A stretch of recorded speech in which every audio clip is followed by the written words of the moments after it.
अस्सलाम वालेकुम क्लास। आज का हमारा टॉपिक है रिस्पायरेटरी सिस्टम। सबसे पहले तो आपको पता होना चाहिए कि रिस्पायरेटरी सिस्टम बेसिकली होता क्या, ठीक है।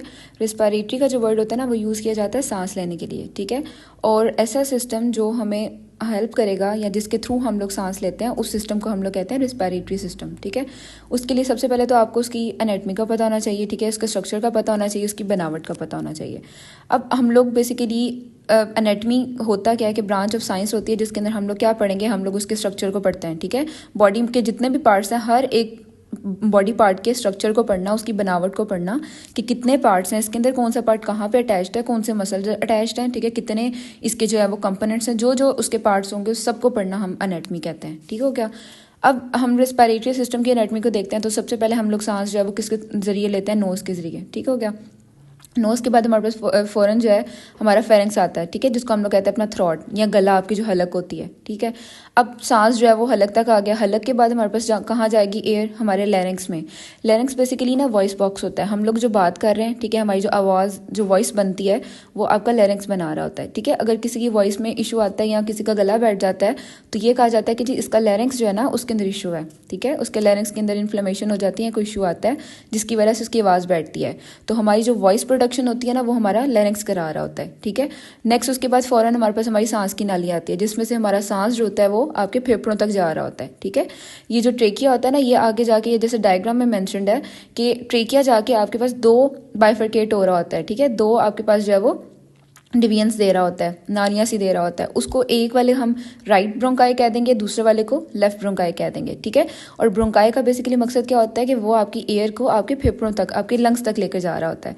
तो ये बेसिकली इसके जो है वो एनाटमी थी। अब हमने देखना है कि अल्लाह ताला ने कितने ट्रैक्स में इसको डिवाइड किया हुआ है। ट्रैक का मतलब होता है रास्ते, ठीक है। सांस लेने के लिए कितने रास्ते हैं, बेसिकली हमारे पास जो है वो दो तरह के ट्रैक्स हैं, ठीक है। एक आपके पास अपर रिस्पायरेटरी ट्रैक होता है और एक लोअर होता है, ठीक है। अपर वाला जो होता है वो वर्ड यूज़ किया जाता है जो चीज़ ऊपर पड़ी होती है, ठीक है। लोअर वाला जो होता है उसकी इसलिए कहा जाता है कि वो नीचे पड़ी है, ठीक है। अपर वाला क्या करेगा कि वो एयर लेगा, ठीक है। सांस आप ले रहे हो, वो एयर जो है उसने लो रिस्पायरेटरी ट्रैक की तरफ भेजनी होती है, ठीक हो गया। अब इसके अंदर फर्स्ट जो पार्ट आता है आपके पास, वो क्या आएगा, वो आपके पास जो है नोज़ आता है, ठीक है। नोज़ से स्टार्ट हो रहा है नाक, ठीक है। देन उसके बाद हमारा फेरेंक्स, हमारा हलक आ जाती है फ़ौरन।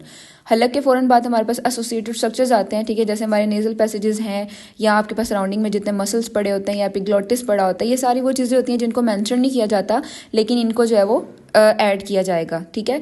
लो रिस्पायरेटरी ट्रैक, अब सांस जो था वो हमारे फेरेंक्स तक आ गया था, गले तक आ गया था, उसने आगे कहाँ पे भेजना था, आपके लैरिंक्स में, ठीक है। अब सांस जो है वो जा रहा है, साथ साथ आपकी वॉइस प्रोडक्शन भी हो रही है, ठीक हो गया। वो लैरिंक्स कर रहा है।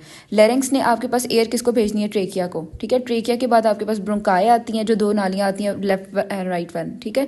और एंड में आपके पास आपके फेफड़े आते हैं जिनको हम कहेंगे लंग्स। तो ये बेसिकली हमारे पास ना एनाटमी थी, ठीक है। एनाटमी में हम लोगों ने बेसिकली इसके स्ट्रक्चर को पढ़ा है। अब अगर इसी हर पार्ट के स्ट्रक्चर के आगे फर्दर हम फंक्शन को पढ़ते हैं कि ये बेसिकली काम क्या करते हैं, तो उस चीज़ को हम लोग कहते हैं कि ये फिजियोलॉजी है, ठीक हो गया। अब बेसिकली हमने फिजियोलॉजी पढ़नी किसकी है, रिस्पायरेशन की। सांस लेने का जो निज़ाम है या जो सांस लेने का प्रोसेस है उसकी फिजियोलॉजी पढ़ेंगे, ठीक है, कि वो क्यों ज़रूरी है, उसका क्या मकसद है, बॉडी के लिए क्यों इफेक्टिव है, ठीक है।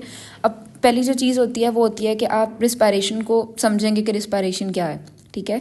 रिस्पायरेशन बेसिकली ऐसा प्रोसेस होता है जिसके अंदर आप क्या करते हैं कि आप ऑक्सीजन अपने इनसाइड द बॉडी लेके जा रहे होते हो। जैसे हम सांस ले रहे हैं तो हमारी एयर में क्या था, सराउंडिंग में आपके पास ऑक्सीजन थी, ठीक है। वो ऑक्सीजन हमने क्या किया, थ्रू एयर आप अपने लंग्स तक लेके जा रहे हैं, ठीक है। अपने माउथ से, अपने नोज से आप इंसर्ट कर रहे हो अपनी बॉडी के अंदर, ठीक हो गया।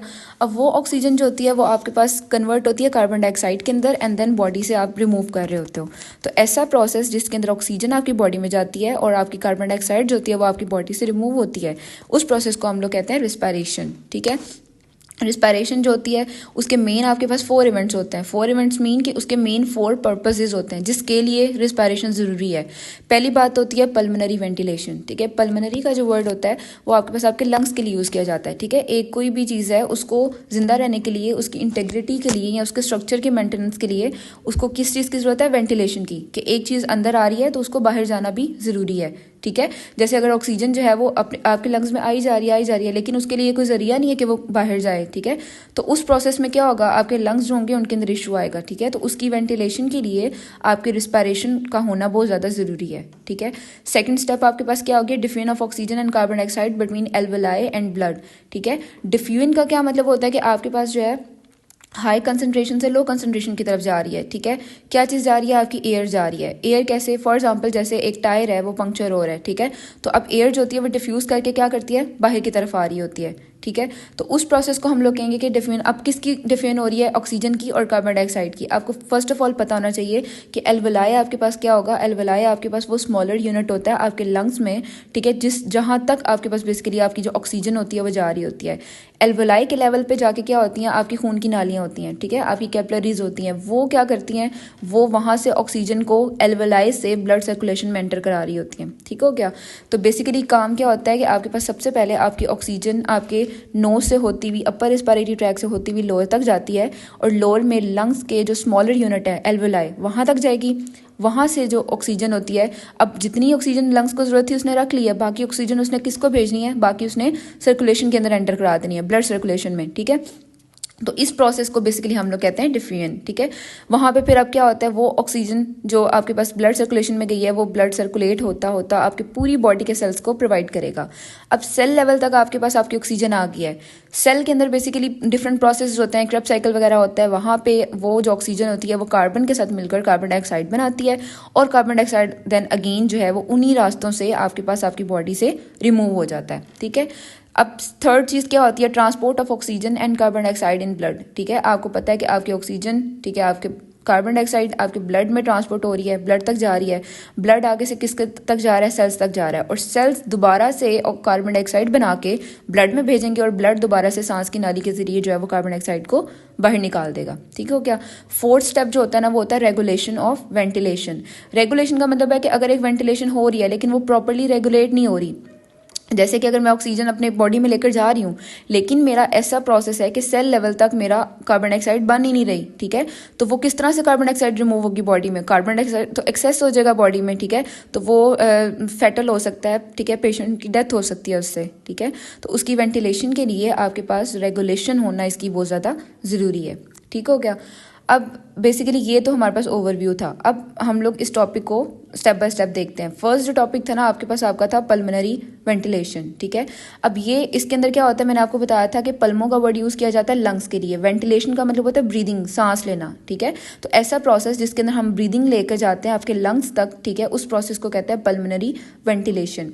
This is inspiration. इंस्पायरेशन का मतलब होता है, इन का मतलब होता है अंदर, ठीक है, इन फ्लो, आप सांस को अंदर लेकर जा रहे हो।